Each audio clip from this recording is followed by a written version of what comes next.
Alors, pas de reflet de la caméra? Bon, parfait. En deux sont réglés sur des fréquences agréables. Les questions ont été rédigées et vérifiées, les accessoires sont prêts et l'équipe en coulisses est superbe. Les participants sont déjà sur le pas de la porte, ou plutôt devant leurs écrans.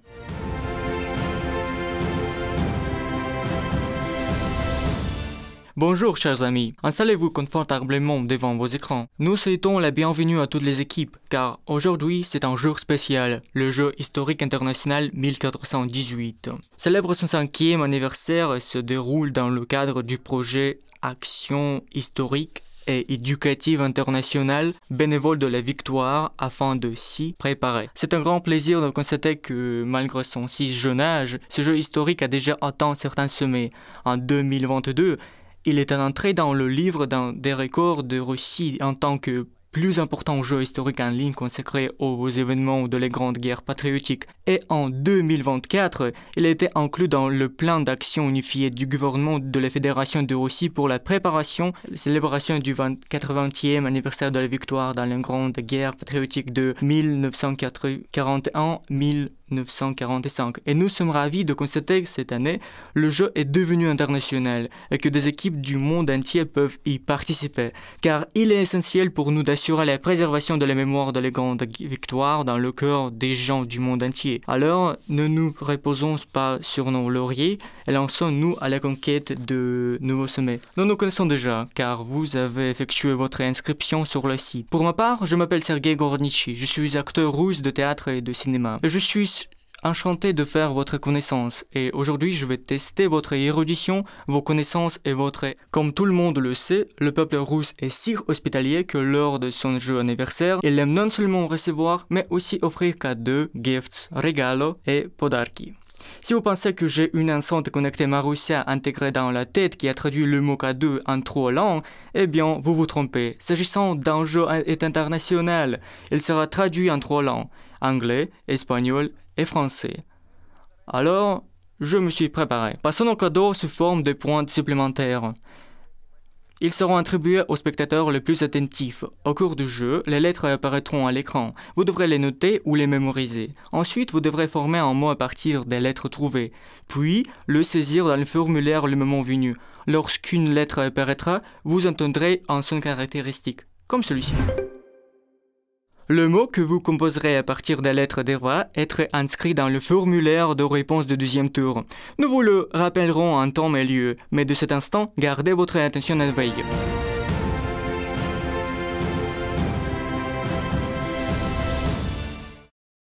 Comme quand un événement ne peut exister sans organisateur, faisons leur connaissance et applaudissons-les à l'écran. Oui, nous entendrons vos applaudissements à travers l'écran. Mouvement public pan-russe bénévole de la victoire, comité d'organisation Notre Victoire du parti Russie Unie, musée de la victoire, fonds des subventions présidentielles. Vous savez, le lien entre les générations est quelque chose de très important, de précieux et de nécessaire. Je propose donc de populariser, de soutenir et de préserver ce lien indestructible. Et maintenant, le vétéran de la Grande Guerre patriotique Ren Vassilievitch Balakariev nous rejoint. Portez attention à l'écran.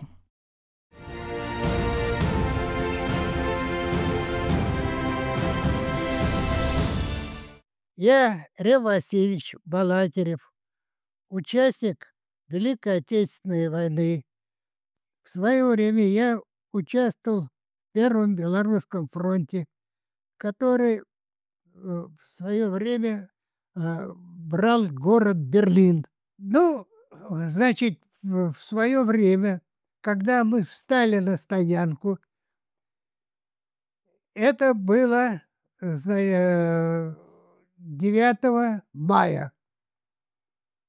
И вдруг утром рано с флагманского корабля была выпущена ракета, и потом стрельба. Все корабли были рассредоточены по побережью этого Штетинского залива. Это там остров стоял, около острова. Были, и вдруг ракетница, и потом, значит, с базового корабля оттуда, с флагманского, донесли, что кончилась война. И вот здесь кто мог, кто из автомата, кто из пулемета, кто из ракетницы, была стрельба, была такая радость. И, в общем, вот как раз 9 мая все это произошло. Ребята, я вам всем желаю изучать историю и все события Великой Отечественной войны. Желаю удачи в игре 1418.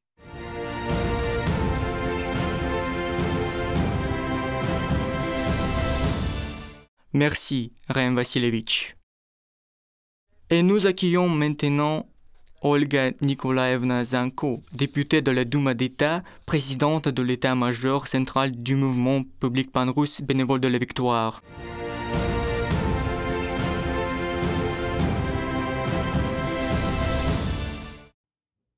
Дорогие друзья, приветствую вас перед началом игры 1418. В этом году она особенная. Мы проводим ее в 5-й раз, потому что год у нас особенный. Это год 80-летия Великой Победы и год защитника Отечества. Мы расширяем форматы. В этом году игра приобретает международный уровень. Она будет транслироваться на 3 языках мира для того, чтобы в любой точке нашего мира все могли принять участие в этом формате сохранения исторической памяти. Дорогие друзья, игра 1418 – это не просто игра. Это не просто командные соревнования, это не просто возможность узнать или вспомнить события и героев Великой Отечественной войны. Игра 1418 – это возможность каждого из нас внести свой вклад в сохранение памяти о подвиге наших родных героев, наших дедов и прадедов. Я хочу пожелать вам удачи, и пусть победит сильнейшее. Ну а если вы заинтересуетесь волонтерской деятельностью в сфере сохранения исторической памяти, то приглашаем вас в нашу команду волонтеров Победы. Для этого нужно зайти на сайт волонтеропобеды.рф. Давайте вместе сохранять нашу историю.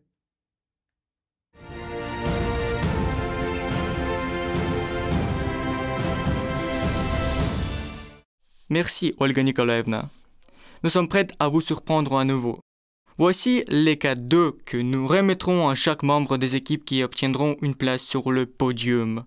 Pour la 3e place, un vrai régal pour mes oreilles, et grâce à eux, vous ne vous tromperez pas lorsque viendra le temps de choisir les bonnes réponses. Des écouteurs sans fil. Pour la 2e place, quelque chose qui réchauffe par tout le temps, quelque chose de pratique à importer. Il aurait pu être question d'une belle tasse isotherme, mais il s'agit plutôt d'une imprimante thermique multifonction. Elle vous permettra de conserver les moments importants à un souvenir. Et enfin, pour la 1re place, universelle, intelligente, communicative, connaissante, les réponses à toutes les questions. L'enceinte et connectée Marussia. Et je signerai personnellement une carte de vœux pour chaque gagnant. Les cadeaux sont tout simplement merveilleux. Je serais moi-même prêt à lutter pour mon appareil, mais je n'ai plus l'âge. Mais ne parlons pas de choses tristes. Pensons plutôt aux bonnes choses, c'est-à-dire aux points supplémentaires que vous pourrez obtenir pour vous rapprocher des places gagnantes. Je vous rappelle que vous devez composer un mot à partir des lettres qui apparaîtront pendant le jeu accompagné d'un certain son, et l'inscrire dans le formulaire de réponse du 2e tour. Seules les personnes ayant respecté toutes les règles et tous les critères pourront recevoir ces cadeaux. Vérifions la liste. Vous pouvez cocher mentalement que tout est en ordre. Votre équipe est composée de participants âgés de 14 à 18 ans, inclusivement.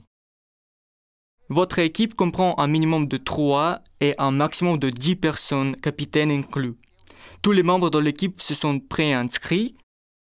Tous les membres de l'équipe se trouvent dans le même pays.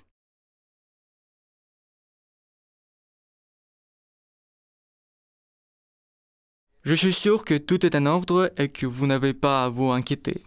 Mais même si vous découvrez soudain que vous ne remplissez pas l'une des conditions, ne quittez surtout pas l'émission. Restez avec nous car tout le monde peut jouer et apprendre quelque chose de nouveau. Après tout, ce n'est pas le cadeau qui compte, mais bien les connaissances acquises.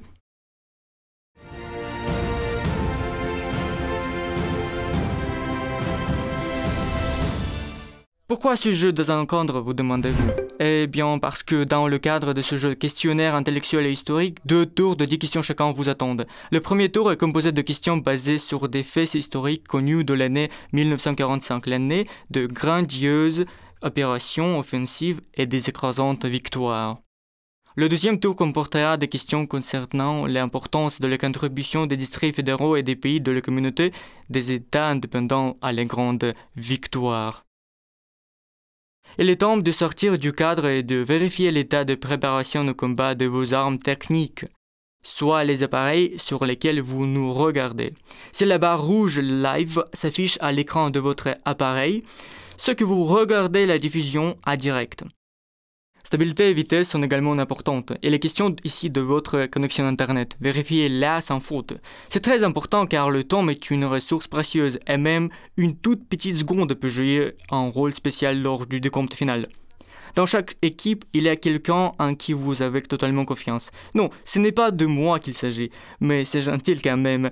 Je parle ici de vos capitaines. Ce sont eux qui devront saisir la réponse finale après discussion avec l'équipe. Pour que nous puissions les identifier correctement, là où le capitaine devra indiquer dans le formulaire de réponse son code d'inscription au jeu obtenu sur le site volontairepobeda.rf. Et maintenant, attention à tous les capitaines. Pour trouver le code, vérifiez la boîte de réception de l'adresse électronique fournie lors de l'inscription. Le code a été envoyé aux personnes qui se sont inscrites dans les délais. Ou vous pouvez cliquer sur le bouton s'inscrire au jeu sur le site igra-1418.rf. Si vous vous connectez depuis le même appareil que celui utilisé pour l'inscription au jeu, vous devriez voir s'ouvrir la page de l'événement avec votre code de participant affiché sur le côté droit de l'écran. Copiez le code de participant et enregistrez-le sur votre appareil. Si vous vous connectez depuis un autre appareil, vous devez vous identifier. Votre code de participant s'affichera alors sur le côté droit de l'écran. Copiez-le et enregistrez-le sur votre appareil. Si vous y arrivez, aucune épreuve ne nous fera peur sur le champ de bataille. Je vous envoie chercher votre code de participant. 3, 2, 1. C'est parti.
Je suis sûr que vous avez trouvé le code. Mission accomplie. Alors, préparons-nous à une activité cérébrale intense. Retenez ce point important. Vous pouvez écrire et soumettre un nombre illimité de réponses dans le formulaire, mais seule la première sera prise en compte. Utilisez donc vos munitions de connaissances avec précision et efficacité.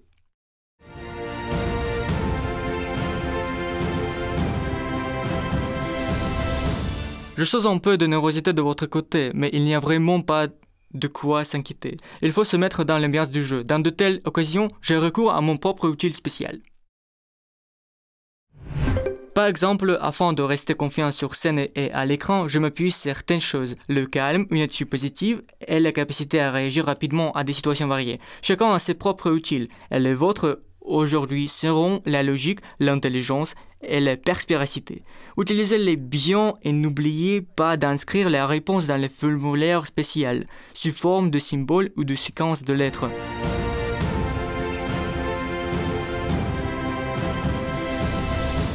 Les équipes sont constituées, les capitaines sont prêts, tous les points de départ avant la bataille intellectuelle ont été franchis et de brillantes connaissances sont sur le point de trouver toute leur pertinence. Nous sommes prêts à passer au premier tour intitulé « De la Baltique aux Carpates ». Il traitera des événements de 1945, lorsque nos troupes, après avoir chassé l'ennemi du territoire de l'Union soviétique, ont aussi réussi à libérer les pays d'Europe des envahisseurs nazis. Un formulaire spécial pour les réponses apparaîtra via un lien dans les commentaires de la diffusion. Et pour plus de sûreté, c'est ce code qui vous dirigera également vers le formulaire de saisie des réponses. Il est important de savoir et de ne pas oublier que vous disposez d'exactement 1 minute pour chaque question. Après avoir répondu aux 10 questions, le capitaine, oui, c'est sa tâche, dispose de 30 secondes supplémentaires pour soumettre le formulaire de réponse. Plus que quelques secondes avant le début, nous vous suggérons de vous concentrer et de faire des exercices pour les yeux. Suivez la pelote pomme qui roule sur l'écran.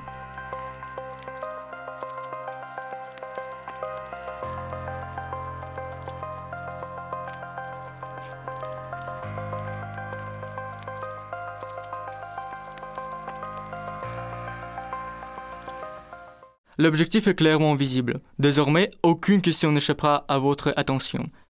Nous commençons le premier tour. Attention à la première question. Vous avez devant vous une photo du concert de Lydia Ruslanova à Berlin le 2 mai 1945. Malgré le printemps, les soldats de l'armée rouge scandaient le nom d'une chaussure d'hiver. Écrivez le nom de cette chaussure.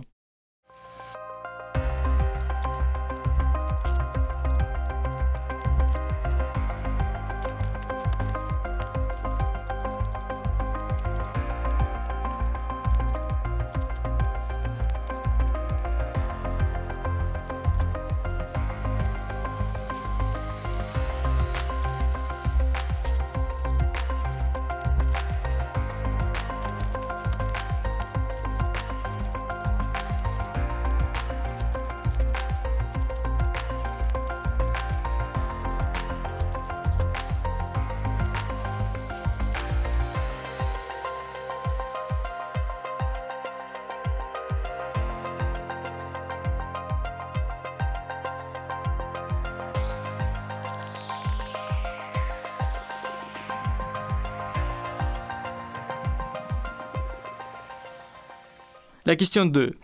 De nombreux soldats soviétiques se souviennent qu'après la libération de la Tchécoslovaquie le 11 mai 1945, des habitants de Prague leur offraient des bouquets de fleurs de cet arbrisseau. Le maréchal Ivan Konev lui-même, sur le monument de Prague, tenait des branches de cet arbrisseau dans sa main droite. Écrivez de quoi il s'agit.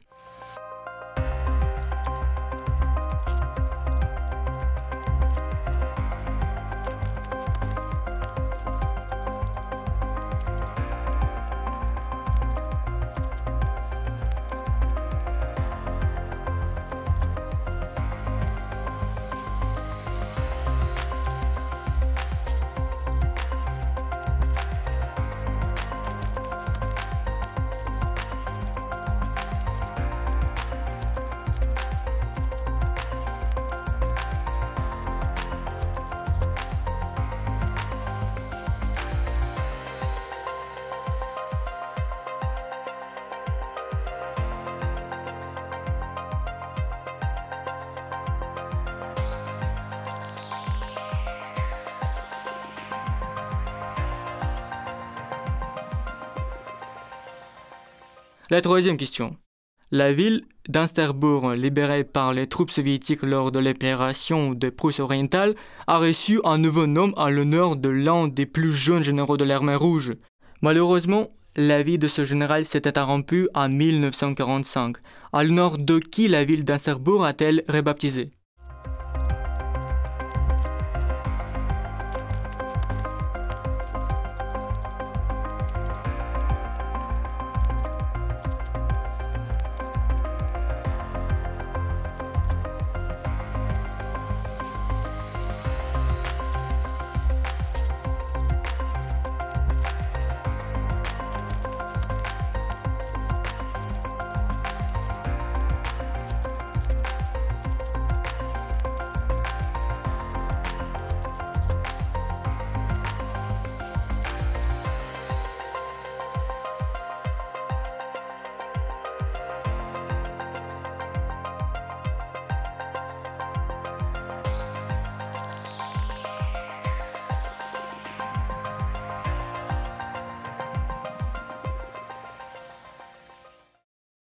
La question 4. Certains historiens pensent que c'est l'exploit de Nikolai Massalov qui a sauvé une fillette pendant les combats pour Berlin, qui a inspiré le sujet du monument situé dans le parc de Treptow. Quel nom porte ce monument?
La question 5. Le 9 mai 1945, le poète César Solodar, vétéran de la Grande Guerre patriotique, a vu une agente de la circulation arrêter voiture, tracteur et fantassins pour qu'il ne gêne pas la circulation. 262 parmi eux ont reçu le titre de héros de l'Union soviétique. De qui s'agit-il?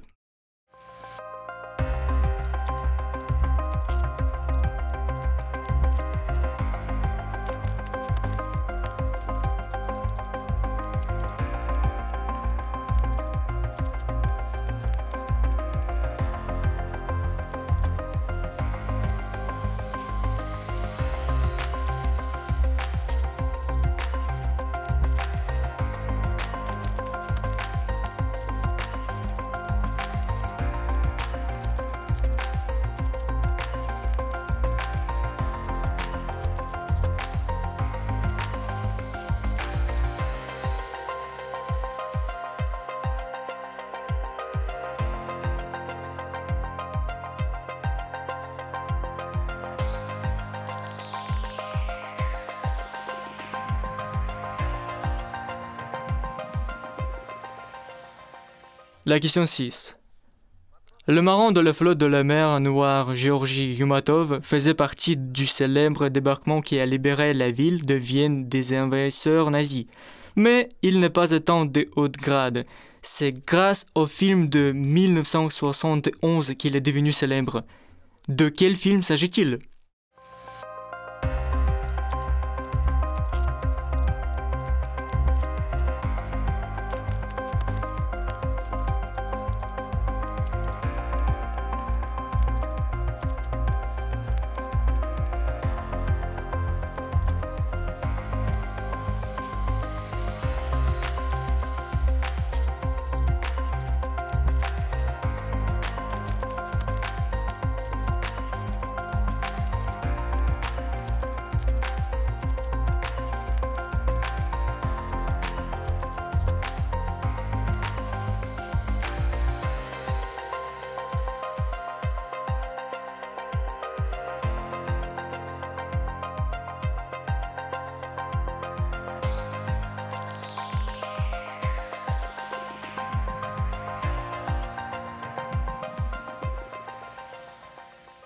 La question 7.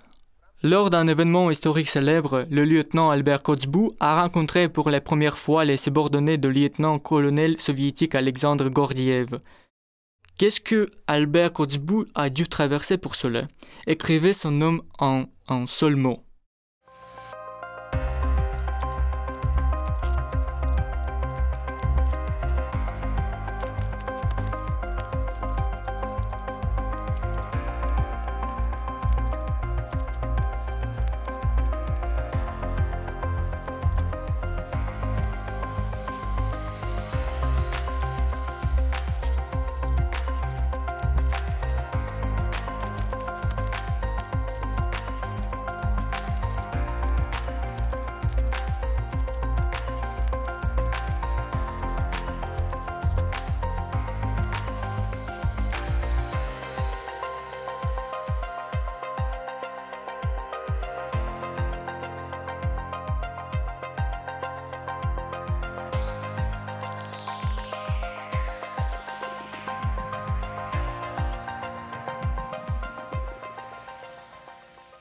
La question 8.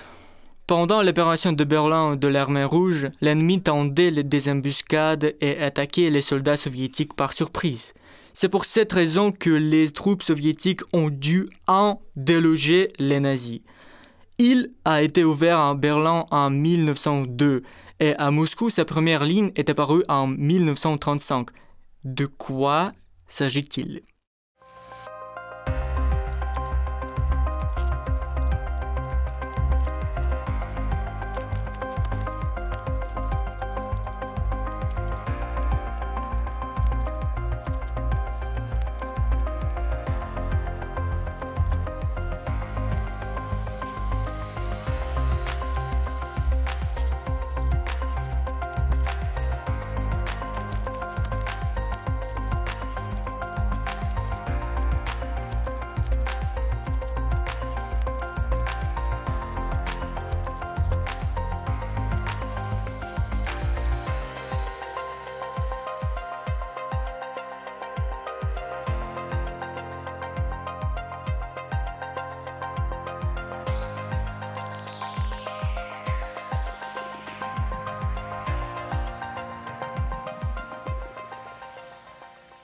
La question 9.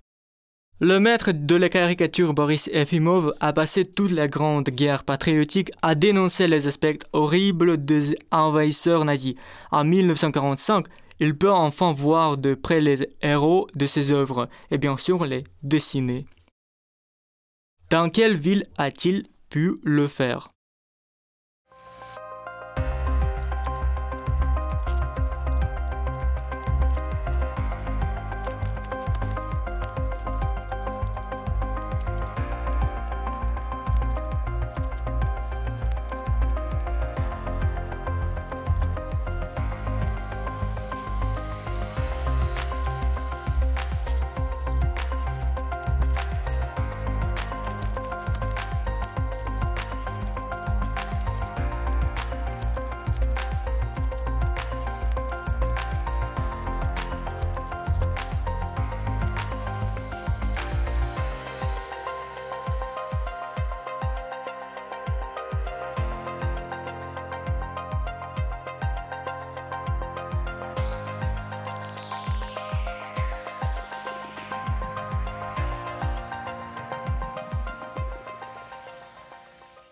La question 10.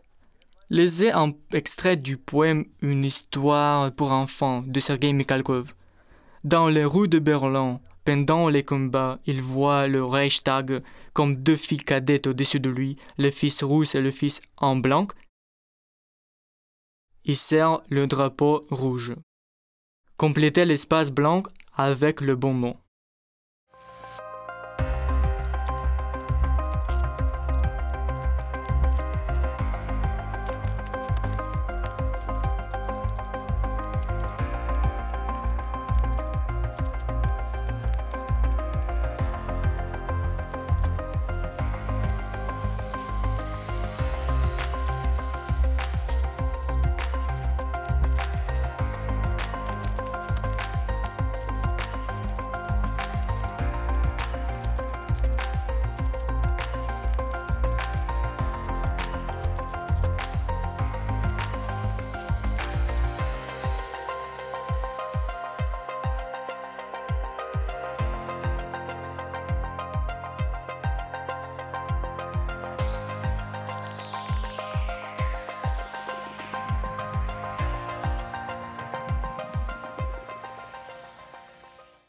La dernière question du premier tour vient d'être posée. Vous disposez de 30 secondes pour vérifier vos réponses et pour cliquer sur le bouton soumettre.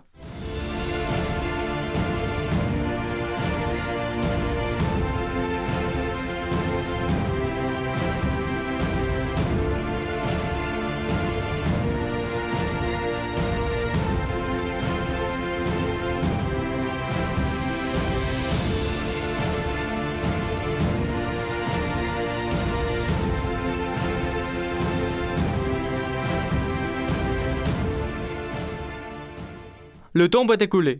Passons maintenant aux bonnes réponses. La réponse à la première question est Valenki. Valenki est l'une des plus célèbres chansons interprétées par Lydia Ruslanova. Et c'est elle qui les a interprétées devant les murs de Reichstag à Berlin le 2 mai 1945. La réponse à la deuxième question est Lila. C'est précisément le lilas en fleurs qui est devenu le symbole de la libération de la Tchécoslovaquie de l'occupation allemande. Le moment dédié au maréchal Ivan Koniev est resté à Prague de 1980 à 2020, avant d'être sauvagement démonté par les autorités municipales. Dans la troisième question, la réponse était Ivan Danilovitch Tcherniakovsky. Après la guerre, la ville d'Insterbourg fut intégrée à la région de Kaliningrad et rebaptisée Tcherniakovsk en l'honneur d'Ivan Danilovitch Tcherniakovsky, commandant du 3e front biélorusse.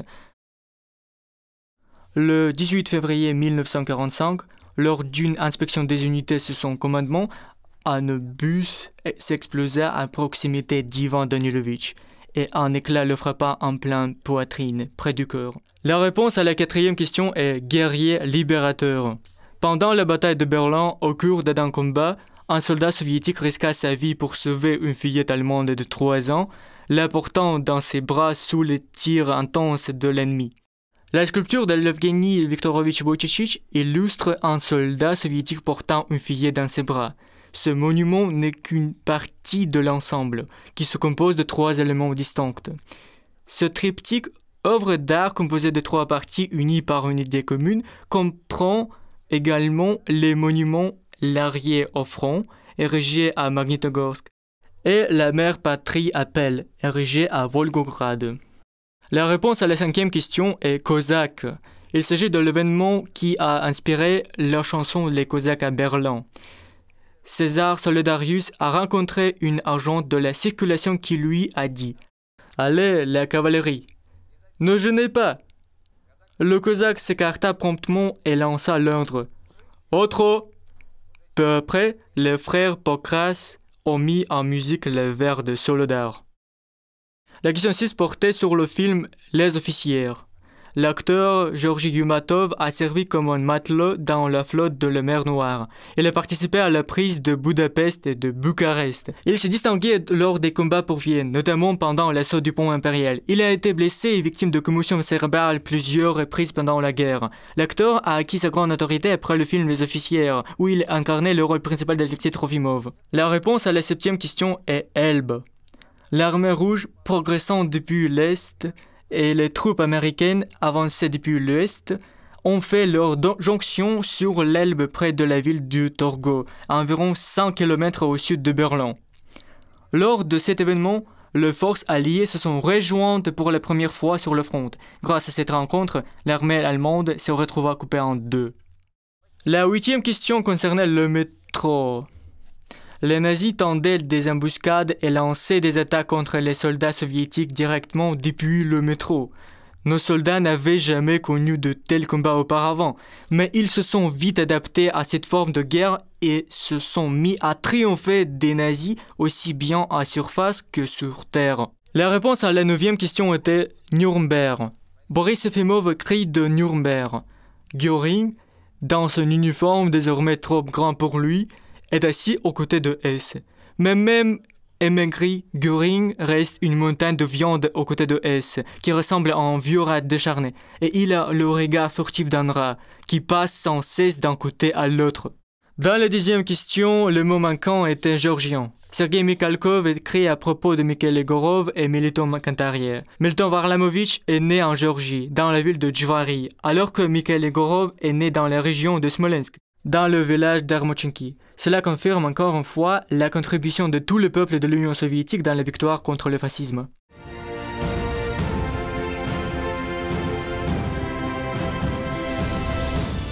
Sortez de feu double et commencez à écrire. Allez, je rigole. Je me permets simplement de vous rappeler que le jeu 1418 se déroule à l'approche de la dictée de la victoire. Nous vous attendons dans toutes les régions parmi les participants le 25 avril. Toute l'information est disponible sur le site diktantpobed.rf. Et surtout, soyez à l'heure et invitez vos proches et vos amis à participer.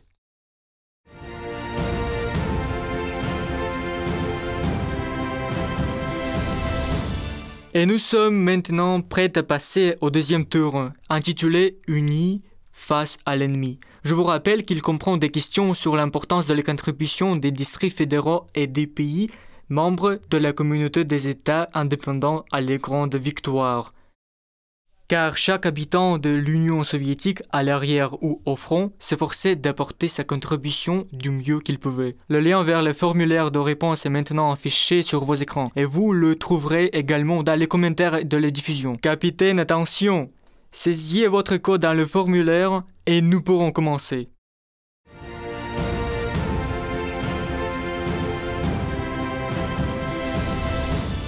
La première question. Voici le tableau de Yuri Neprintsev. Repos après le combat. Quel personnage principal d'une œuvre d'un écrivain soviétique a inspiré Yuri Neprintsev pour créer le personnage central de ce tableau?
La deuxième question. Le 29 mai 1943, l'Ouzbek Djoukharan Ousmanov, au sein de son unité, a repoussé plus de 10 attaques d'ennemis supérieurs en nombre. Il a également réussi à attraper une grenade lancée dans sa direction et en la renvoyant aussitôt, a tué 2 fascistes. La citation indique que Djoukharan encourageait les soldats en criant « Nous ne vous demandons pas d'écrire ce que nous avons omis ». Sous quel numéro l'ordre du même nom a-t-il été publié en 1942?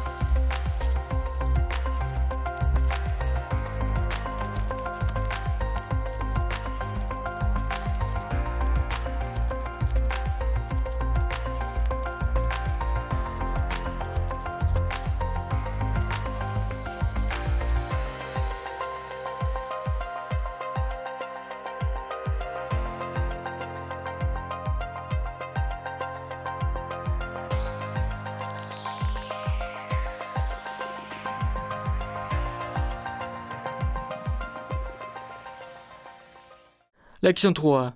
Dans le livre Moyens de fortune et ingéniosité russe, le haut commandement de la Luftwaffe se plaint de ruses des soldats soviétiques.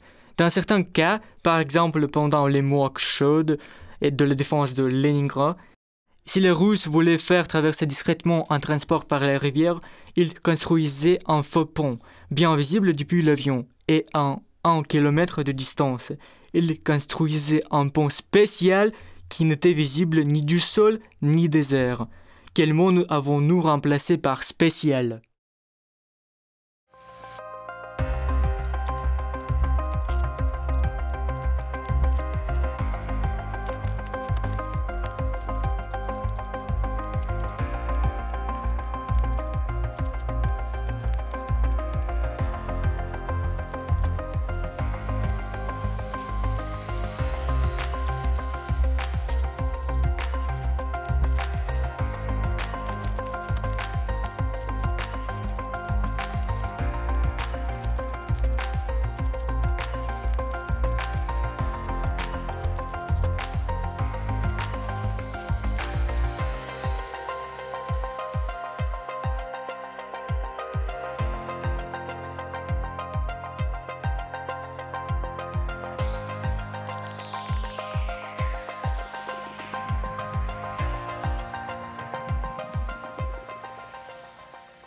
La question 4.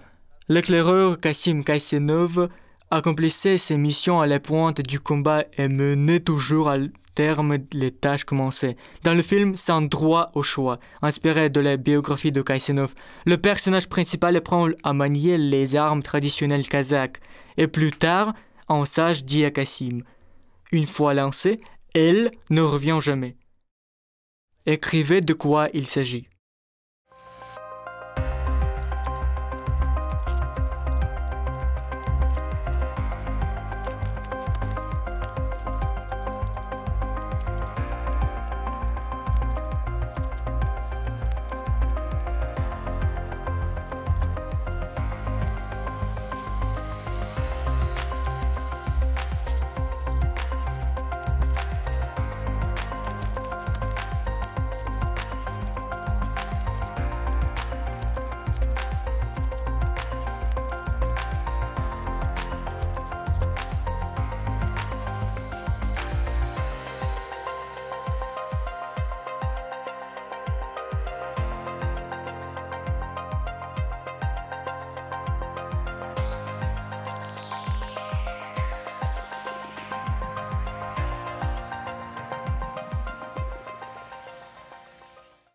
Lection 5.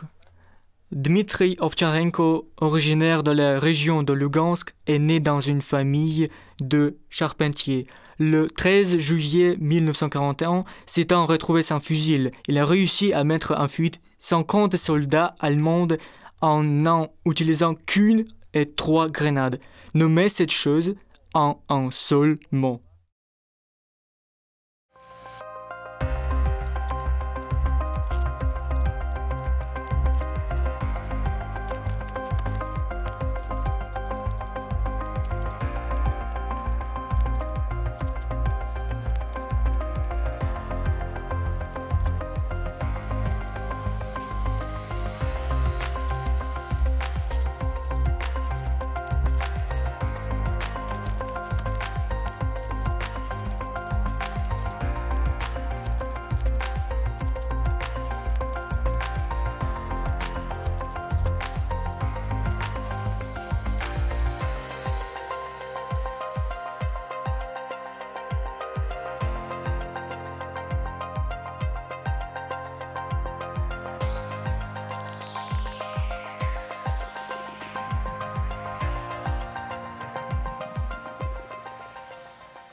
La question 6. Dans le livre Les enfants de la guerre, elle est une lampe à pétrole dont la mèche fait environ 7,6 mm de large. Une autre L est le nom officieux de l'armement principal des soldats de l'armée rouge pendant la Grande Guerre patriotique. Écrivez de quoi il s'agit.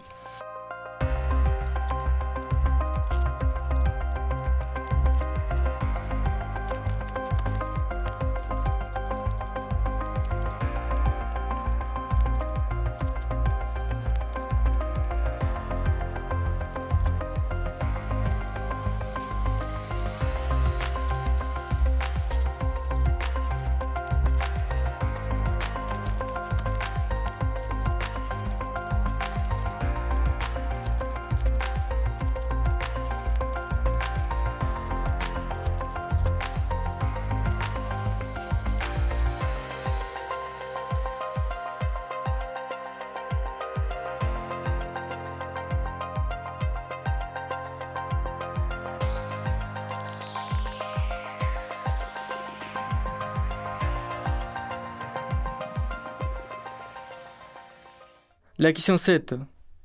Doumoulin Azizov était un homme au caractère calme et posé. Il enseignait le russe et le maniement des armes aux autres combattants, les encourageait et les apaisait en montrant l'exemple. Quel métier exerçait Doumoulin avant la guerre?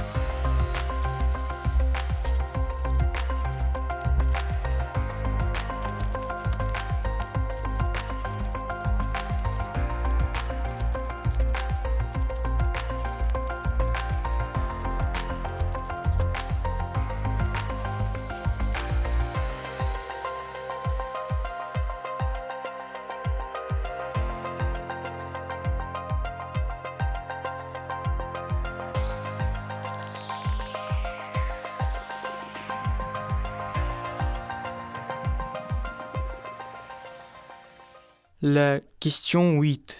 L'opération Uranus visait à encercler et à anéantir un nombre important de troupes allemandes. Une affiche soviétique de Viktor Denis indique que les sacs et ailes étaient effrayantes pour les Allemandes. Nommez-les.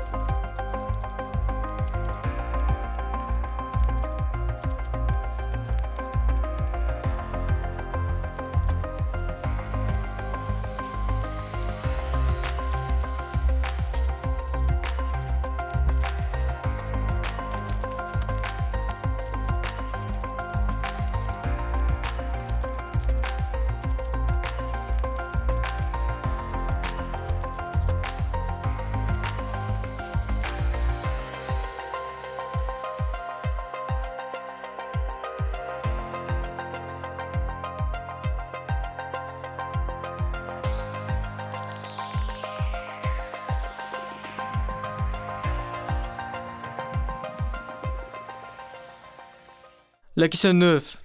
Elle est le nom d'une ligne de fortification allemande percée par les troupes soviétiques en avril 1944. Le 26 mars 1944, le sous-lieutenant Grigory Pegov réussit avec un seul char léger T-70 à tendre une embuscade et à stopper l'avancée d'une colonne entière composée d'ailes. Écrivez de quoi il s'agit.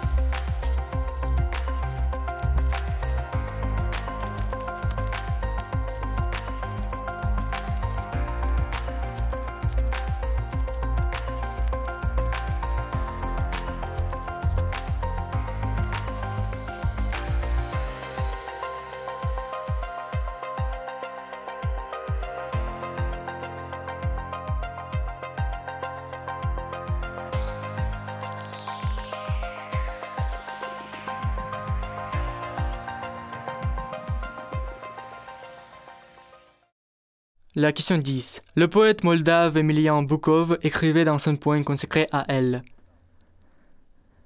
Les ruines entravaient mon chemin, et le chagrin déchirait ma poitrine. Je marchais vers toi, le chemin était long, mais je ne souhaitais pas me reposer. Et tant de sentiments à moi livraient bataille, dans ton homme j'ai perçu, et les rires des enfants, et la voix d'une femme, et le tonnerre des feux d'artifice. Écrivez le titre de ce poème.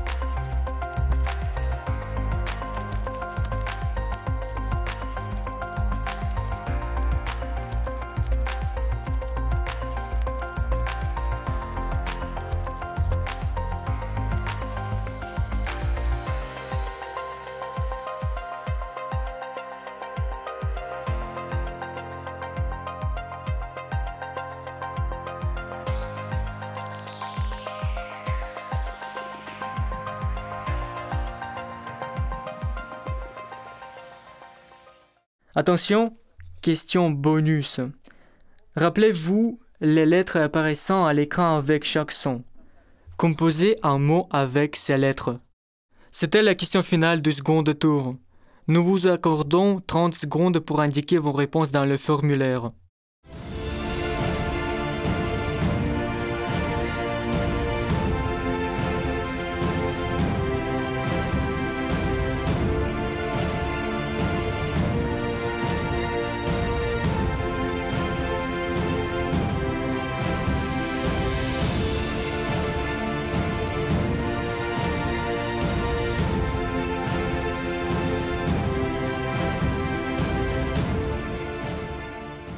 C'est tout. À partir de cet instant, plus aucune réponse n'est acceptée. J'espère que vous avez pris la main et avec précision répondu aux questions du deuxième tour. Regardons l'horloge. Le moment est venu de découvrir les bonnes réponses.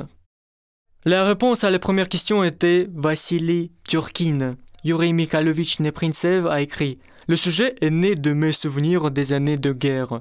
Une forêt en hiver, une clairière enneigée, un groupe de combattants écoutant un conteur jovial pendant une brève pause entre les combats. Quand j'ai revécu cette scène tant de fois, observé le souvenir de Vassili Turkin, ce camarade de front si cher à tous m'est aussitôt revenu à l'esprit. Et alors que j'étais à nouveau envoûté par cette image merveilleuse et profondément authentique, elle ne m'a plus quitté jusqu'à l'achèvement du tableau. » La réponse à la deuxième question est 227.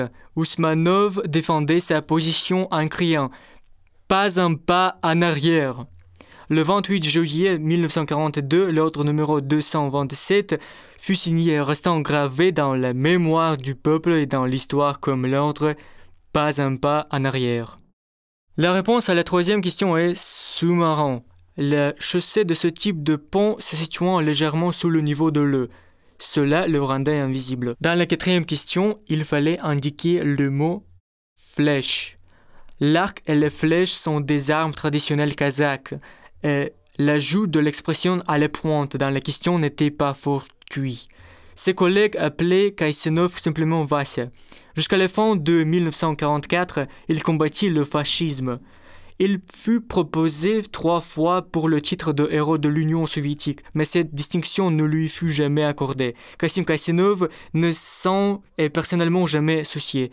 Il a un jour déclaré « J'ai combattu pour la patrie, et pour cela je n'ai besoin d'aucune autre récompense que le respect et l'amour de mon peuple. » La réponse à la cinquième question est H. Près du village de Pezets, dans la région de Khmelnytski en Ukraine, Dmitri transportait des munitions vers sa position militaire lorsque 2 camions remplis de soldats allemands surgirent brusquement au détour d'un virage. L'un des 3 officiers d'escorte s'approcha de Dmitri et lui ordonna de montrer le contenu de la charrette. Docilement, Dmitri s'approcha de la charrette et souleva la bâche. De son plus jeune âge, son père avait initié Dmitri à l'art de la menuiserie et le soldat maniait désormais la hache avec une habileté remarquable. Le soldat tira brusquement la hache qui se trouverait sous la hache, d'un seul coup trancha la tête de l'officier. 3 grenades furent lancées successivement vers le véhicule. 20 et 1 Allemands furent tués, les autres prirent la fuite. La réponse à la 6e question est triple ligne. Une ligne, une ancienne mesure de longueur équivalent à 2,54 mm, est à l'origine des surnoms donnés tant à la lampe à pétrole qu'au fusil Mosin Nagant, dont le calibre du canon correspondant à cette mesure. Durant toute la guerre, du premier au dernier jour, le fusil est demeuré l'arme principale des soldats de l'armée rouge. C'est avec lui qu'ils ont affronté l'ennemi à l'aube du 22 juin 1941 que les soldats soviétiques ont défendu Moscou et Leningrad, vaincu les Allemands à Stalingrad et près du Kursk, forcé le Dniepr, libéré non seulement notre pays, mais aussi 10 autres pays européens dans les frontières de l'époque. Et c'est aussi avec lui qu'ils ont pris d'assaut le Reichstag pour y hisser le drapeau de la victoire. Entre mai 1941 et fin 1944, les productions de fusils et de carabines dérivées du Mosin Nagant s'est élevée à environ 12 millions d'exemplaires. La réponse à la 7e question est enseignant. Dmulo Azizov est né en 1913 dans le village de Kistakuz. Aujourd'hui, Kistevars, région de Sugd, au Tadjikistan. Enseignant depuis 1935, il sut plus tard mettre ses compétences pédagogiques au service des combattants adultes et se distingua héroïquement sur les champs de bataille. Lors de la traversée du Dniepr, Dmulo fut le premier à atteindre les tranchées ennemies. Lançant une grenade à main, il élimina les servants d'une mitrailleuse allemande. Puis, il s'empara de l'arme, fit volte-face et ouvrit feu pour couvrir l'avancée de ses camarades. En avril 2010, l'école numéro 35 de Minsk s'est vue attribuer le nom honorifique de Dmulo Azizov, héros de l'Union soviétique participant à la libération de la Biélorussie. La réponse à la 8e question est Tenaï. Le 23 novembre 1942, les soldats des fronts du sud-ouest et de Stalingrad firent leur jonction dans la région de Kalach, refermant ainsi la tenaille autour de la 6e armée allemande et d'éléments de la 4e armée dans le secteur de Stalingrad. D'ailleurs, à l'endroit de la jonction se dresse un monument qui porte le nom de jonction de front. Quant au mot tenaille, il s'agit d'un terme familier désignant une manœuvre militaire qui consiste à réaliser un encerclement ou un double encerclement. Le mot qu'il fallait indiquer à la 9e question était « panthère ». Après la défaite écrasante à Stalingrad et l'échec dans la bataille de Kursk, Hitler ordonna le début de la construction du mur de l'Est. La ligne de défense fut conventionnellement divisée en 2 positions. Le front sud fut baptisé Wotan, tandis que le front nord reçut le nom du code Panthère. Au nord, les fortifications s'attendaient depuis la rivière Narva.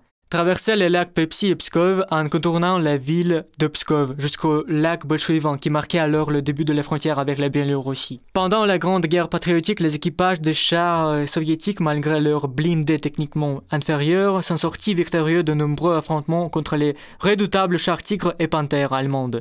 Un exemple de cette confrontation inégale est le combat du char T-70 du sous-lieutenant Grigory Pegov face à des chars Panthère allemandes. Pegov n'a pas hésité à affronter un ennemi supérieur en nombre et en puissance. Il faut garder à l'esprit que le premier impact d'un tir d'un char Panthère allemande sur un T-70 pouvait être fatal pour l'équipage du char soviétique. Mais Grigory Pegov a quand même pris le risque, s'est lancé dans la bataille et en sorti vainqueur. La question 10. Le poète moldave Emilian Boukov écrivait dans son poème consacré à elle. Les ruines entravaient mon chemin, et le chagrin déchirait ma poitrine. Je marchais vers toi, le chemin était long, mais je ne souhaitais pas me reposer. Et tant de sentiments à moi livraient bataille, dans ton nom j'ai perçu, et les rires des enfants, et la voix d'une femme, et le tonnerre des feux d'artifice. Écrivez le titre de ce poème.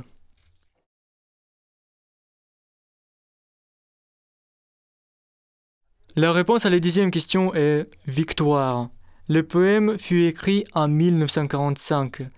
Le jeu feu d'artifice aurait pu vous mettre sur la piste. Environ 300 000 Moldaves ont combattu sur les fronts de la Grande Guerre patriotique et 85 000 ont été décorés d'ordres et de médailles. Les victoires de l'Armée rouge ont été rendues possibles grâce au travail acharné et dévoué de tout le peuple soviétique, non seulement au front, mais aussi à l'arrière, dans les usines et sur les champs. Passons en revue l'ordre d'apparition des lettres I, A, P, X. En assemblant ces lettres dans le bon ordre, nous obtenons le mot paix. En l'honneur de la grande victoire, nous ne devons jamais oublier cette période au cours de laquelle tout un peuple s'est uni pour un objectif commun, permettant aux générations futures de vivre sous un ciel paisible.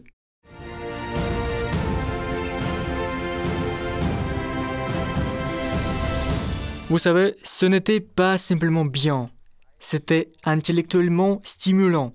Merci pour la connaissance démontrée, votre esprit d'équipe et un remerciement particulier au capitaine pour leur vivacité et leurs réflexes. Je suis convaincu que notre jeu historique et intellectuel international 1418, créé pour cet anniversaire, n'aura laissé personne indifférente.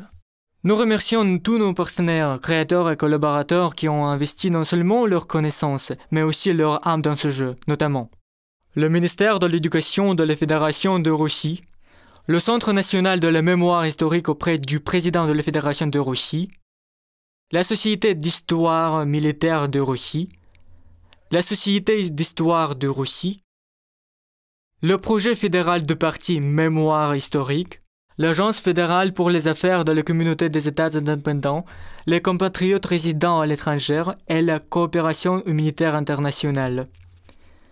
Et à toutes les personnes qui ont parlé de nous. Pour devenir meilleures et plus performantes, nous vous invitons à partager vos commentaires via le lien qui apparaîtra ci-dessous. Ensemble, nous pouvons accomplir davantage. Il est temps de faire une pause pour dresser le bilan et annoncer les gagnantes. Les résultats seront publiés au plus tard le 31 mars et seront disponibles sur le site de jeu igra-1418.rf ainsi que dans le groupe officiel de bénévoles de la victoire sur Contacté. En outre, tous les membres des équipes qui ont donné des réponses aujourd'hui recevront des points sur le site volonтеропобеды.рф une fois les résultats du jeu établis. Ils peuvent être accumulés et échangés contre des produits en lien avec notre jeu questionnaire. Et une fois les résultats du jeu finalisés, vous pourrez télécharger votre certificat de participation depuis votre espace personnel. Nous espérons que notre jeu vous a plu. Pour les personnes les plus impatientes et les plus curieuses, voici des informations en exclusivité. Nous voulions l'annoncer demain, mais vu votre enthousiasme à répondre aux questions, nous avons une bonne nouvelle à partager. Vous pouvez dès aujourd'hui vous inscrire au jeu Notre Victoire qui se déroulera le 30 avril. Rendez-vous dès maintenant sur le site игра-нашапобеда.рф pour vous préparer au prochain défi intellectuel. Nous vous remercions encore une fois pour votre esprit sportif et au plaisir de vous revoir bientôt.